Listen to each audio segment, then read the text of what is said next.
Friends, आज हम बात कर रहे हैं सुजलॉन एनर्जी की। सुजलॉन एनर्जी के स्टॉक में आज भी हमें गिरावट देखने को मिली और स्टॉक 7 से नीचे उतर गया है। क्या करना चाहिए हमें?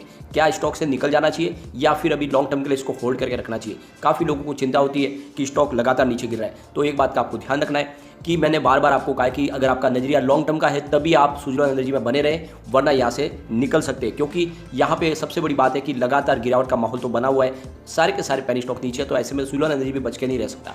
यहाँ पे मैंने लगातार आपको प्रॉफिट बुक करने के लिए भी बोला था। इस बार जब वापस तेजी बनी थी 10 रुपये तक स्टॉक जाके, उस समय भी प्रॉफिट बुकिंग के लिए बोला था। शॉर्ट टर्म इन्वेस्टर को प्रॉफिट बुक कर लेना चाहिए समय पे, लेकिन लॉन्ग टर्म इन्वेस्टर बने रहे। यहाँ पे एक बहुत ही बड़ी गुड न्यूज़ निकल के आ रही है विंड पावर के लिए। क्या है वो गुड न्यूज़, उसको डिस्कस करेंगे। साथ में 2-3 बड़ी अपडेट है, एक एक करके उनको भी डिस्कस करेंगे और जानने की कोशिश करेंगे क्या आने वाले समय में विंड पावर में बहुत ही शानदार तेजी आने वाली है।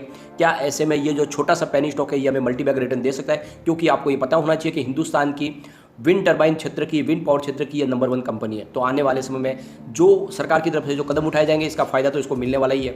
तो क्या ये स्टॉक आने वाले समय में हमें बहुत ही अच्छा रिटर्न दे सकता है? और अभी फिलहाल गिरावट की क्या संभावना बन है, क्या स्टॉक में और गिरावट होगी? इन सारी बातों को जानेंगे इस वीडियो के माध्यम से।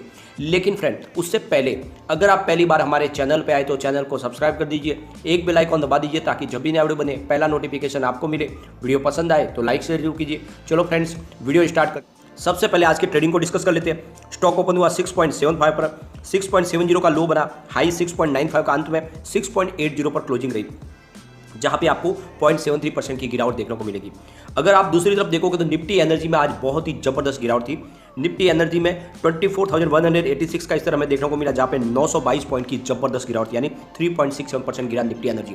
अगर स्टॉक ये मजबूत नहीं होता तो ऐसे में यहाँ पे लोअर सर्किट लग सकता था, क्योंकि निफ्टी एनर्जी में 0.4% के आसपास गिरावट हुई है। इसका मतलब यह है कि यहाँ पे 10% का लोअर सर्किट लग सकता था, लेकिन यहाँ पे गिरावट हुई है मात्र 1% से भी कम। इसका मतलब यह है कि निचले लेवल से काफ़ी अच्छी खरीदारी हो रही है, लोग यहाँ पे खरीदारी कर रहे हैं। तो आपको डरना नहीं चाहिए, क्योंकि यहाँ पे मजबूत स्टॉक लग रहा है इस लेवल पे। अब यहाँ पे बाजार के लिए जो सबसे चिंताजनक बात निकल के आ रही है वो है इंडियन करेंसी। वो ऑल टाइम लो पे आ गया है। इंडियन रुपीज फिलहाल 79.02 पर है और दिन में आज 79.10 तक भी गया था। तो ये ऑल टाइम लो है और इसी ने बाजार के सेंटीमेंट को बिगाड़ा है और आने वाले समय में और प्रेशर बना रह सकता है। लेकिन इसके बीच में एक बहुत बड़ी गुड न्यूज निकल के आ रही है। फ्रेंड्स, वर्ल्ड के ऑफशोर मार्केट में फिलहाल जो कब्जा है वो यूरोपियन कंट्रीज का है, लेकिन जल्द ही उसके ऊपर एशियन कंट्रीज का कब्जा हो जाएगा, यानी जो उनका मार्केट शेयर होगा वो एशियन कंट्रीज का ज़्यादा होगा। तो एक तरह से देखें तो एक बहुत बड़ी ही गुड न्यूज़ निकल के आ रही है हमारे इंडिया के लिए, क्योंकि उसमें इंडिया का भी बड़ा योगदान होगा एशियन कंट्रीज में। यहाँ पे जो रिपोर्ट निकल के आ रही है उसके हिसाब से वर्ल्ड वाइड जो ऑफशोर का जो इंस्टॉलेशन हुआ है उसमें 2020-21 के बीच में वो 3 फोल्ड यानी कि 3 गुना बढ़ चुका है। 21.1 गीगावाट की टोटल इंस्टॉलेशन हुई है। ये बहुत ही जबरदस्त उछाल देखने को मिल रहा है। यहाँ पे सबसे बड़ी बात निकल के आ रही है, इंडिया ने अपनी तरफ से जो गोल सेट किया उसके हिसाब से 30 गीगावाट की ऑफशोर इंस्टॉलेशन करना है 2030 तक, और इसके लिए कोशिश जारी की गई है। टोटल ग्रीन एनर्जी का इंस्टॉलेशन 500 गीगावाट का करना है 2030 तक। उसमें से जो योगदान होगा 30 गीगावाट वो ऑफशोर का होगा।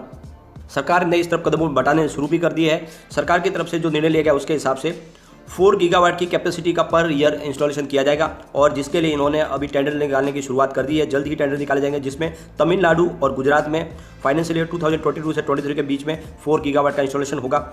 और इसके बाद में आने वाले समय में इसको बढ़ा के 5 गीगावाट पर ईयर का प्लान रखा गया है, यानी आने वाले 2029-30 के बीच में, यानी जो कैपेसिटी का जो उनका जो टारगेट है उसको पूरा करना है। तो इस तरह से सरकार की तरफ से बहुत सारे हैं जो रास्ते खोले जा रहे हैं, बहुत सारे बेनिफिट दिए जा रहे हैं। इसका सीधा फायदा सुजलॉन एनर्जी को होगा, क्योंकि हिंदुस्तान की सबसे बड़ी कंपनी है और सरकार की तरफ से जो टेंडर निकाले जाएंगे तो इसमें एक बड़ा हिस्सा सुजलॉन एनर्जी के हिस्से जा सकता है, क्योंकि सरकार की 2 कंपनियां भी ऑलरेडी इसकी अब पार्टनर बन चुकी है। उन्होंने इन्वेस्टमेंट किया इसके अंदर, तो आने वाले समय में ये टेंडर सुजलॉन को मिल सकते हैं। तो समझ लो कि आने वाले समय सुजलॉन का भविष्य पलट सकता है और आने वाले समय ये कंपनी एक प्रॉफिट मेकिंग बड़ी कंपनी बन सकती है।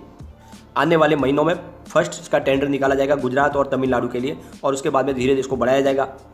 फिलहाल एशियन कंट्रीज़ की बात करें तो उनका 49.50% का स्टेक है टोटल ग्रीन एनर्जी का जो विंड पावर का है उसमें। और आप इसकी बात करें अगर यूरोप कंट्रीज तो वो 50.40, तो आप देख सकते हो लगभग 50-50 हो चुका है।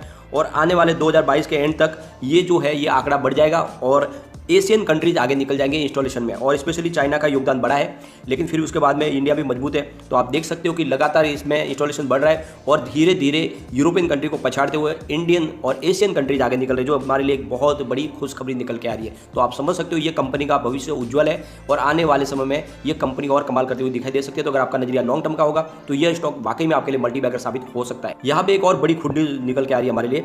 जर्मनी ने भी कहा है कि वो इंडिया के साथ में कदम से कदम मिलाकर आगे बढ़ेंगे इस क्लाइमेट एडेप्शन के लिए, यानी जो सरकार ने अपना जो गोल सेट किया है 2030 तक 500 गीगावाट का इंस्टॉलेशन का रिन्यूएबल एनर्जी का, उसमें जर्मनी योगदान देगी, उनके साथ में बिजनेस कोलैबोरेशन करेगी और यहाँ पे उनकी तरफ से हेल्प की जाएगी इंडिया के लिए। तो आप समझ सकते हो कि विश्व के द्वार खुले हुए इंडिया के लिए।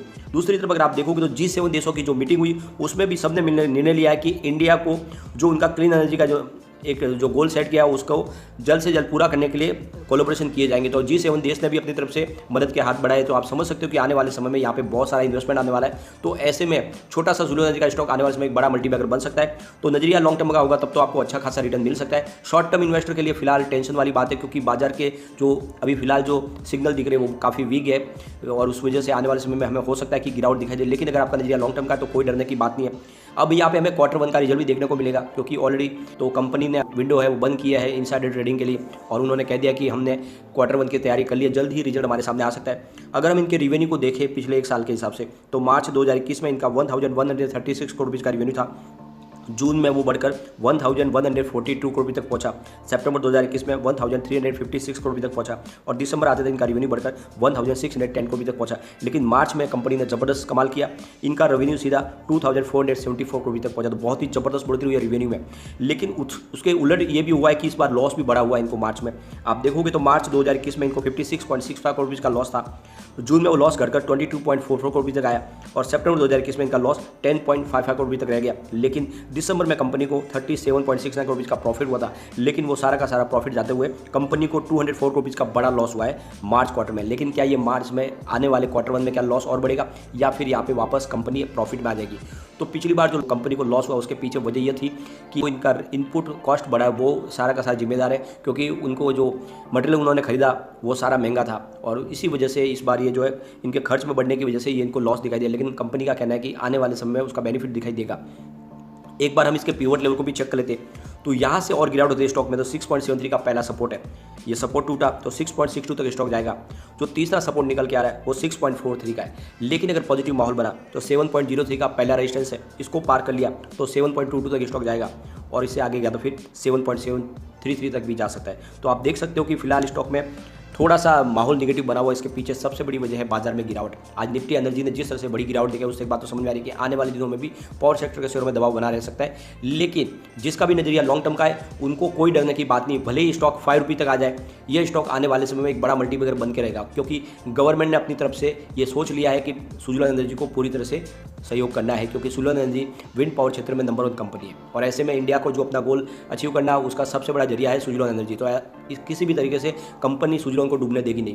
तो सरकार का जो नजरिया है कि ये कंपनी आगे बढ़नी चाहिए तभी उनका गोल अचीव हो पाएगा। तो आप समझ सकते हो कि कंपनी का कारोबार बढ़ेगा। तो ऐसे में आपका निवेश बनाए रखना कोई डरना नहीं है। लेकिन फ्रेंड, कोई भी इन्वेस्टमेंट करने से पहले अपने फाइनेंशियल एडवाइजर से बारे ले ले या अपना खुद का रिसर्च करें, क्योंकि मैंने वीडियो आपके एजुकेशनल पर्पज के लिए ही बनाया। वीडियो पसंद आए तो लाइक से जुड़ कीजिए और चैनल को सब्सक्राइब कर दीजिए।